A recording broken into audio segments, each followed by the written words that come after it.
Uh, Thank you for for Professor Hauser's introduction. Hi everyone, I'm Xiang Hangmi from Indiana University. Today I will present our work on voice assistant platforms. So in recent years, voice assistant devices are getting very popular, especially Amazon Echo devices and Google Home devices. Using the devices, you can do a lot of different things, such as to play music, to control your smart home devices, or to send or receive money using PayPal. Actually, you can also even to access your medical information. So in our study, we aim to answer this question. Are they smart enough to be secure? And if the answer is yes, then this talk is over, right? So our answer is not yet. So we will introduce you how those platforms work. And we will define security requirements that need to be satisfied. And we also identify the security gaps that will lead to some attack scenarios, including voice squatting and also voice masquerading.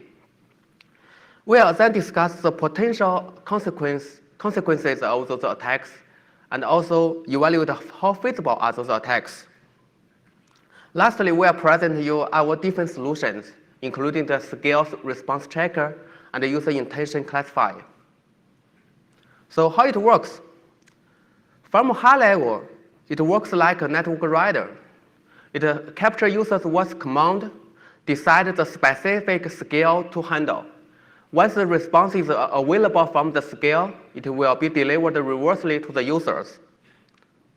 So as we all know, network routing system has been proved very efficient and reliable in the past tens of years. While there are some attacks such as BGP hijacking,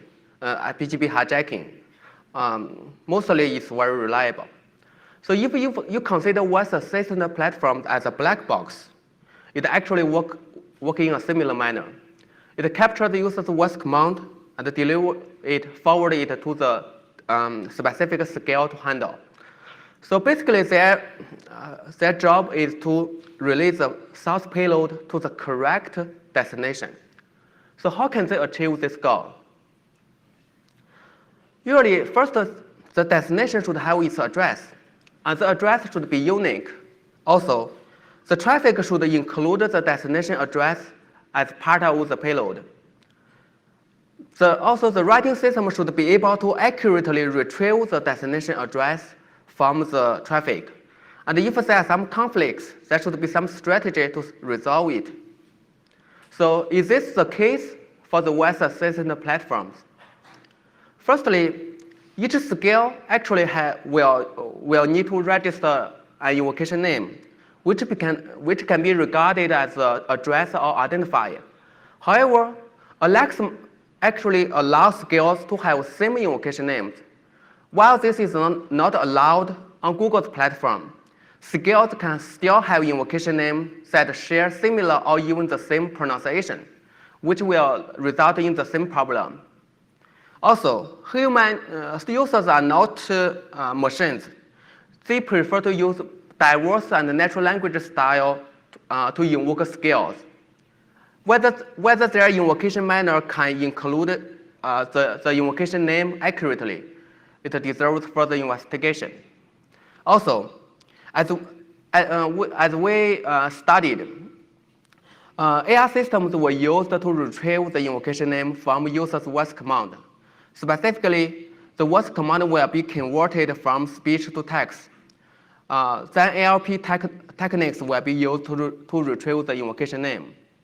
As we all know, AI systems are always complicated, and they can be error-prone.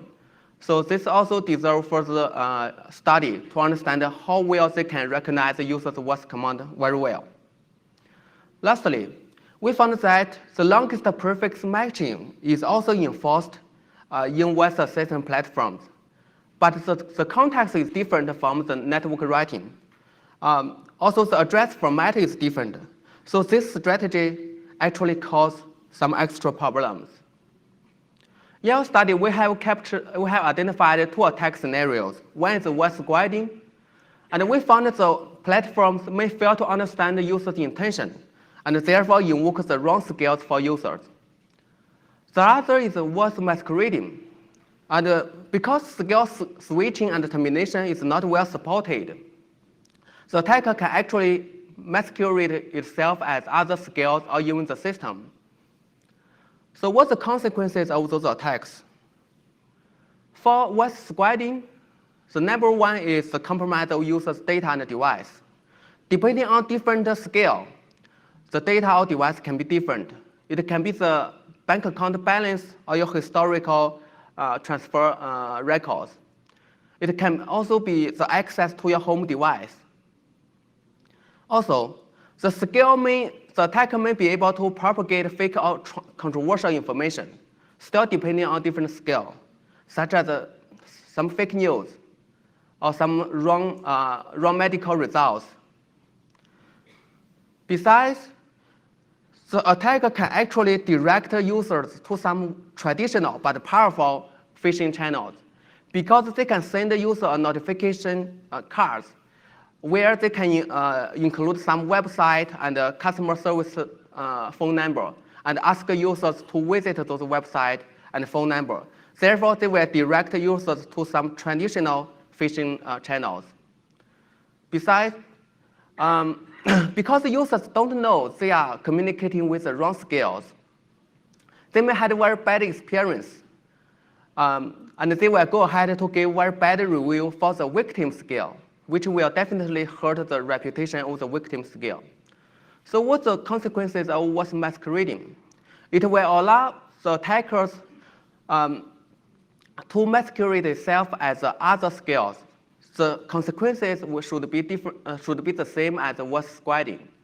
Also, it allows the attacker to masquerade itself as the system, which allows the attacker to record users' conversations and also suggest some other malicious scale to the users. So how realistic are those attacks? To start, we study how users invoke scales to understand where users accurately include the invocation name in their invocation words command. Besides, how well the platforms can recognize those words command. Based on the knowledge learned from the first two steps, we compose a set of attack scales and experiment whether they will get started instead of the victim scale. We also scan the whole scale market to see if there are any real-world attack cases. To start, in our user study, we give users two invocation names and ask them which is their preferred invocation manners. They may select the answers we provided with them. They may also fill in their own answers with our open questions. Here table shows the top invocation manners preferred by users. And we can see when invoking scales, users tend to use very diverse and natural language invocation manners. As the aforementioned, longest prefix matching is enforced in those platforms. Considering users' diverse and natural language invocation manners, it will create some attack space for word squatting, which has been proved in our later experiment. So we then study how well the system can understand the user's voice commands. So we start to select 100 invocation names for each platform. And we then record the voice command through human subjects and text-to-speech services. We then play those recordings to the platforms, and our help scale will capture the recognition results from the platforms. As shown in this table, the recognition error rate is actually very high. While Google looks much better, but 10% is still too high to create a bigger attack space. For example, Florida State quiz will be recognized as Florida Snake quiz, and Rent Europe will be misrecognized as Read Your App.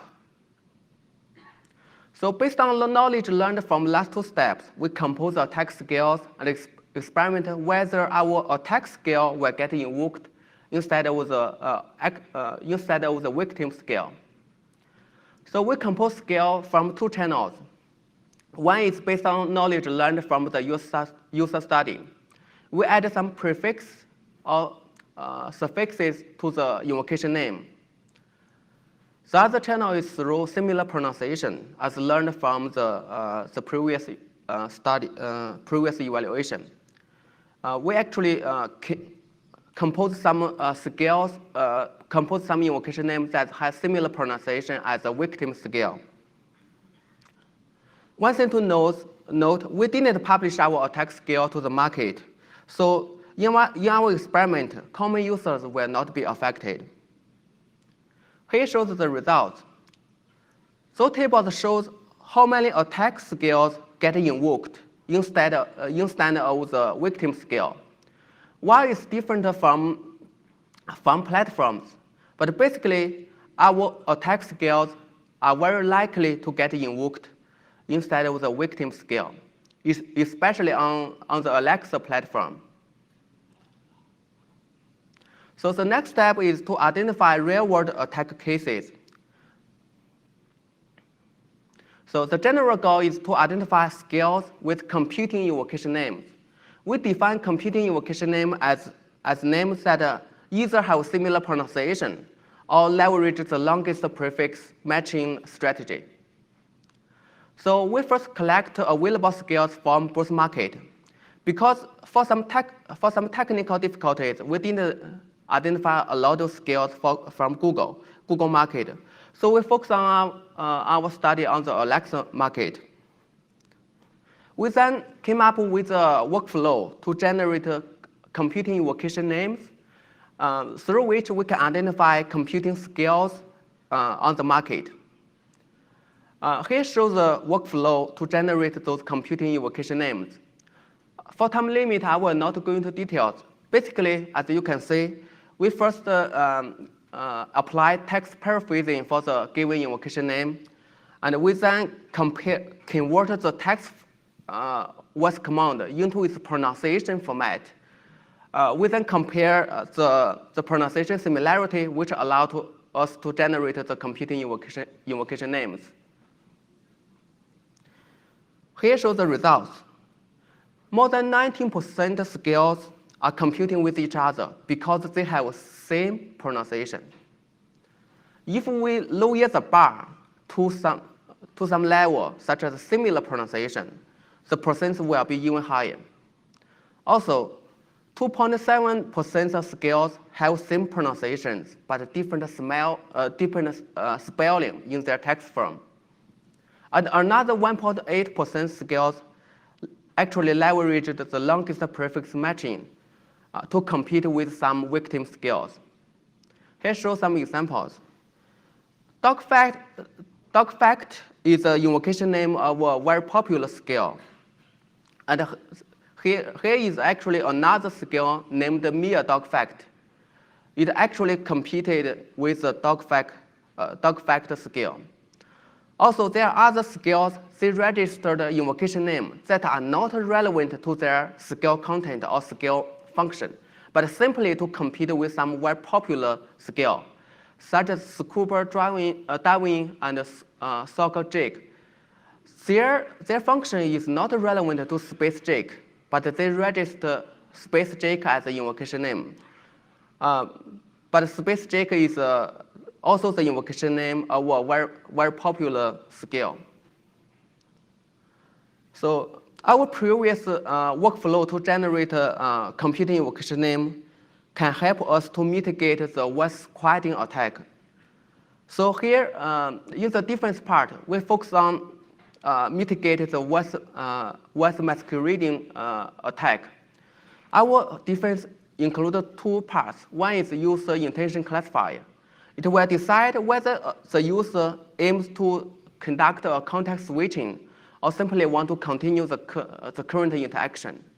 The other part is the scale response checker. It will decide whether the given scale response is suspicious or not. Here shows the methodology of our user intention classifier. Still, for time limit, I will not go into details. Basically, we compare the given user's work command to the context of the current scale to decide whether they are highly relevant. If not, we consider it the user intends to do a context switching.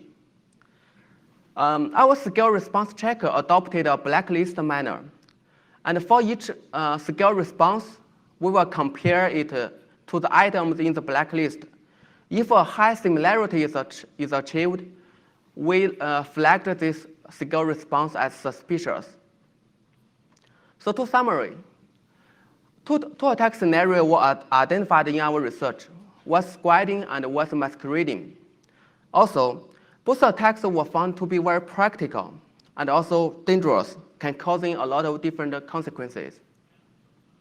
We also explored a set of mitigation solutions, such as a computer invocation name generator, the user intention classifier, and also scale response checker. One thing to note is that both platforms have acknowledged our attack cases and also discussed the mitigation solutions through a set of meetings.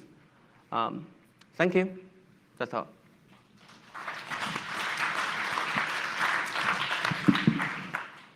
Okay, we have time for a few questions. And let me begin. Can you please explain the attack threat a bit more? So do I need to install a skill first? Or oh, yeah. Actually, they are different from mobile apps. To invoke a skill, you don't need to install it. Basically, almost all skills that are available in the market can be invoked by the user. Okay, so without any user, so basically I just pronounce or I just talk to my device, and then the device sends this to the market, and the market will then pick one skill that fits. Yeah, it will send it to the voice assistant cloud. The cloud will conduct a longest prefix matching to decide which skill will be invoked. So the skill server will then take over the interaction with the users. After that, all the voice command will be sent to the skill servers. Okay. Yeah. And then there were quite a few differences between Google and Alexa. Do you have any explanation why the differences were so high? You mean the success rate? We actually not sure. We use the same recordings. I mean, from text-to-speech services and also human subjects. One thing to note is the human subjects. Almost all the human subjects are native speakers. So I don't want to comment on why their performance is different. But yeah, that's it. They just show different recognition error rate. Yeah. Okay, thank you. Okay, thank you. Yeah, thanks. Let's thank the speaker again.